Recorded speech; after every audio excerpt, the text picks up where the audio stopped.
First of all, so Programma Integra is the other Italian partner together with the coordinator, Ares. We have carried out the local activities here in Rome. First of all, the research activity, which Andrea Pintimalli will tell you about in a moment.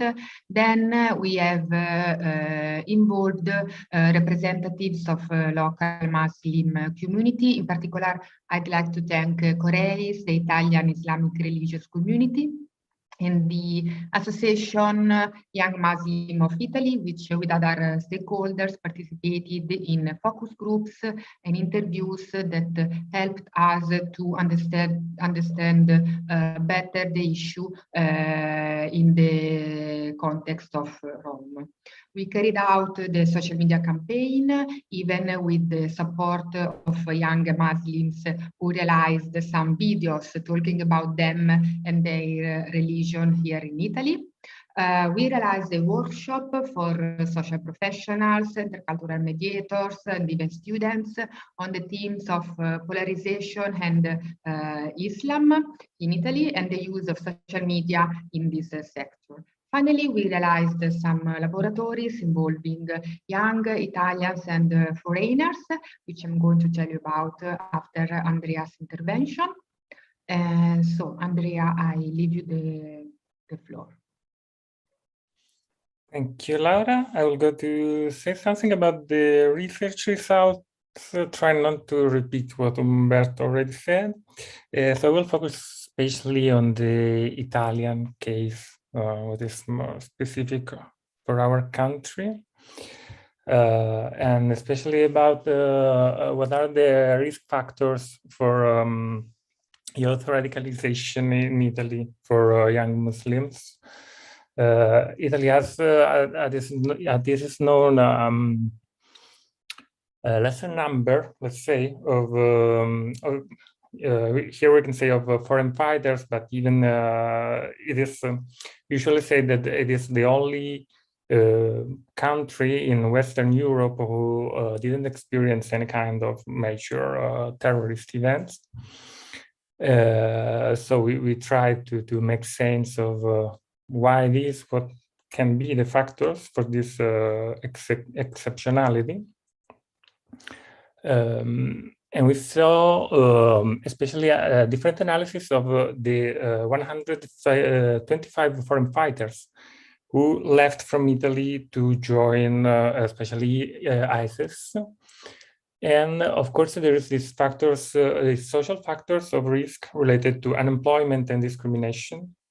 If we look at these profiles, we found that most of them were employed in manual jobs, lesser in office jobs, lesser students and unemployed. While, of course, there is an ongoing debate about what is the eventual sense of belonging of young Muslims to Europe. We will say more about this later. We found in these Italian profiles some of characteristics that are common to all the studied cases over Europe, like an authoritarian education, especially cases when there is some experience of violence within the family, conflict-ridden family relationships, often in connection with parental separation, a fragile personality in adolescence with low social resonance and resilience, experiences of discrimination. Discrimination as a collective, discrimination as a group for being Muslim. And the opportunity to come into contact with members of violent radicalism. The places, as Umberto said before, the typical places considered to be at risk for radicalization are mosques, some of them. Another typical place is the prison, which is considered so vulnerable to radicalization processes, especially because it is felt as a place where religious rights are not respected, are not granted, especially for Muslim believers. So there is a kind of explicit discrimination in religious rights, and of course the web, and especially social media. Now, what are the best practices in Italy, usually at institutional level and CSOs levels, so at the level of civil organizations? There is this called Patto per l'Islam Italiano, which is part of the national policies to create some kind of network between Muslim leadership in Italy and institutional organization, especially the Minister for Internal Affairs. There is the UCOI, which is another social organization, a very ancient one, present in Italy since some decades. And there are several, of course, initiatives and projects by the social association in society. And I will say more about these European programs, which are for schools, years and SORAPs, intercultural education through religious studies and study of religions against prejudices and stereotypes. So what we have found in the Italian situation, we have found in social media that we can detect a very few results related to, let's say, radical narratives, radical organizations, or at least what is public accessible in social media was little. There were a few content available, and they were centered on the typical recurring theme of polarization and narratives of, let's say, the most present one is the Zionist conspiracy with Israel and the United States as co-leader against Muslim people, again, Muslim believers. This is the questionnaire Umberto mentioned before, so I will skip this part and going directly to, I here highlight especially the Italian results when they are particularly different from that in other countries. Like here, you can say the first column. In the first column, there is a percentage, and a higher percentage in Italian responses of people that see job possibility as a struggle for young people, that young Muslim people must face in Italy. This, for example, is a fact that points to the difficulties of young Muslim in Italy with the social condition. There is generally more social issues in finding a social position, finding simply a job with respect to other countries, with respect to the other countries involved, such as the United Kingdom, German, or France. And the same goes here for participants see social exclusion as a cause for radicalization of young Muslims. Again, you can see that in Italy, the percentage of positive response to this question is higher than 80%, and it is very different from other countries. And again, here we can skip. And at the same time, on another side, we can see here that it is very low. At the opposite, the percentage of positive response about if young Muslims are offered with political or cultural education, or are offered with exchange between young people with different faith background. And this is also a specificity of the Italian situation, about which we will talk about more in the third part in the roundtable. to summarize, looking at some study like the one made by Renzo Guolo, professor at University of Padua, we can see that the few Italian cases of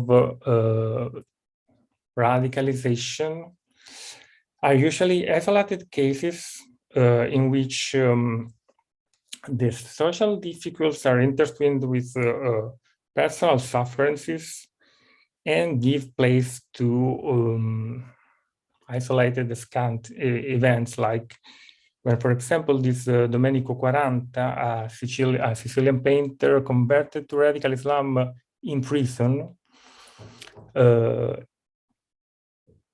placed some gas cylinders which did not cause victims and cause minor damage. Or this Mohammed al-Khatib of Palestinian origin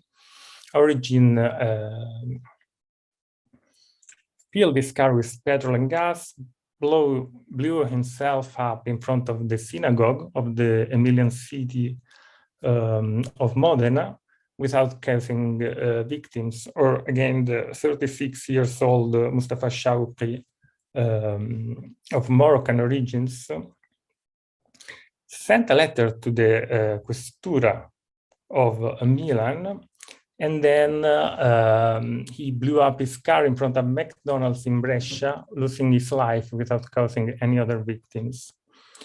So the final consideration is that in this story, there is a personal suffering more than an ideological adherence to any kind of organization or specific narratives. Sorry, let's stay here for a moment.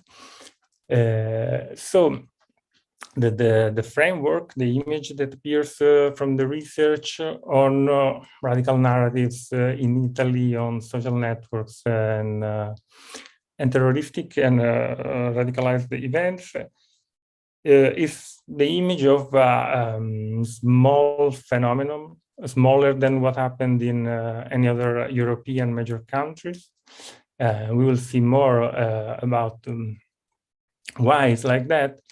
An important point is the lack of knowledge about Islam and religions in general. That's also what we try to work with,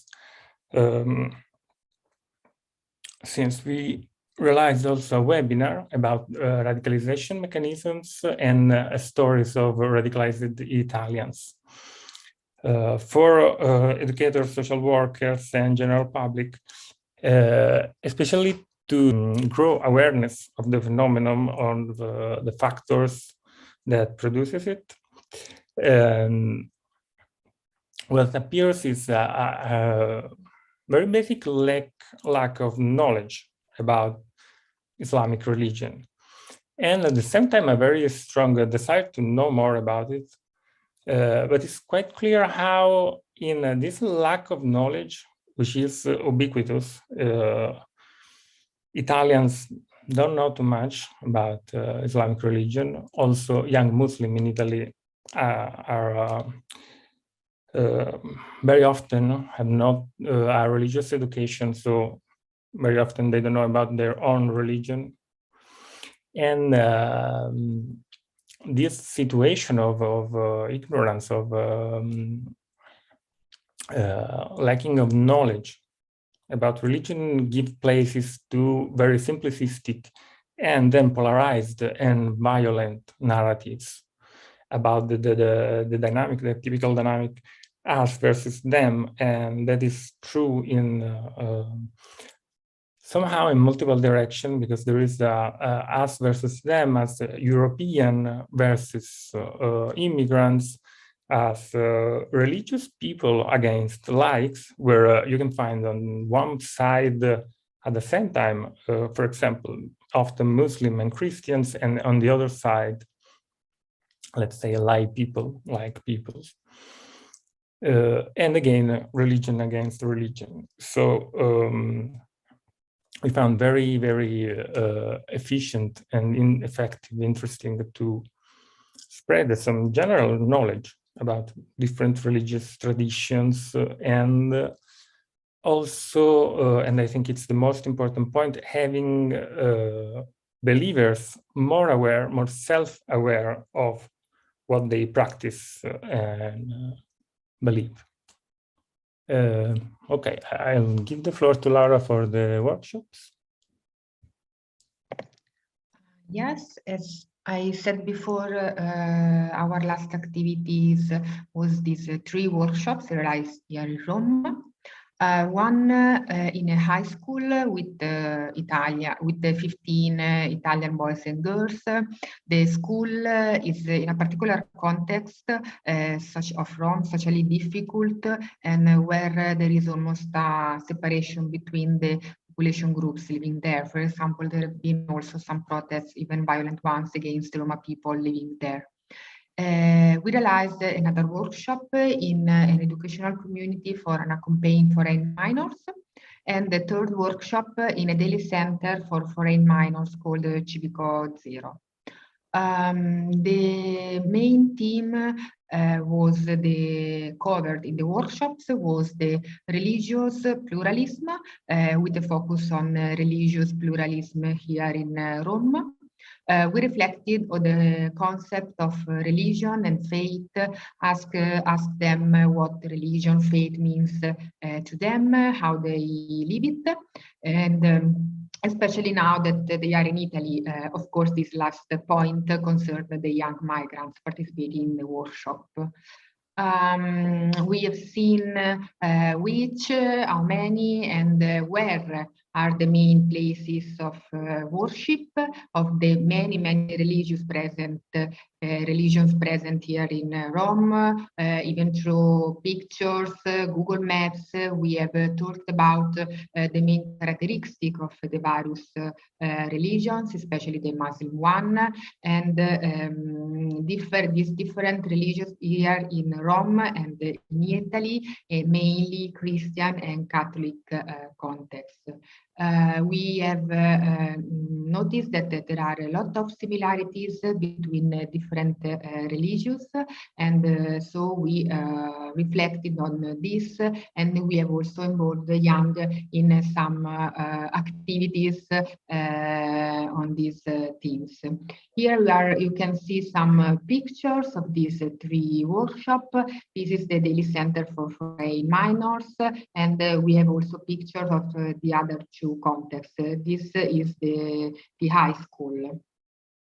Finally, I'd like to point out some points emerge in the workshop. So in general, boys and girls don't know about religious pluralism in general, in Rome, in Italy, etc. And we would like to point out some differences between migrants involved in the workshop, mainly Muslims, and the Italian youth, mainly Catholics, or in any case, educated in a strongly Catholic culture. So in the centers for foreign youth, religious is an obvious element. For the young foreigners, the young migrants involved, most of them Muslims, it's a natural fact that religion is an important part of their lives. And we didn't find any element of radicalization. On the contrary, a great openness toward other religions and faith. On the contrary, in the high school, to be believer is not taken for granted. Indeed, often religion is seen as a negative element. There is a general feelings of rejection and opposition, also as a consequence of a society still very much based on Catholicism and Christianity. There is no particular opposition to Muslims, or at least not as much as in other European countries, where, for example, there have been some Islamic-related attacks that could exacerbate this feeling. So these are the main elements emerging in the workshop, and the main activities realized here in Rome by Programma Integra. Here's our contacts to be in touch, and thank you for the attention.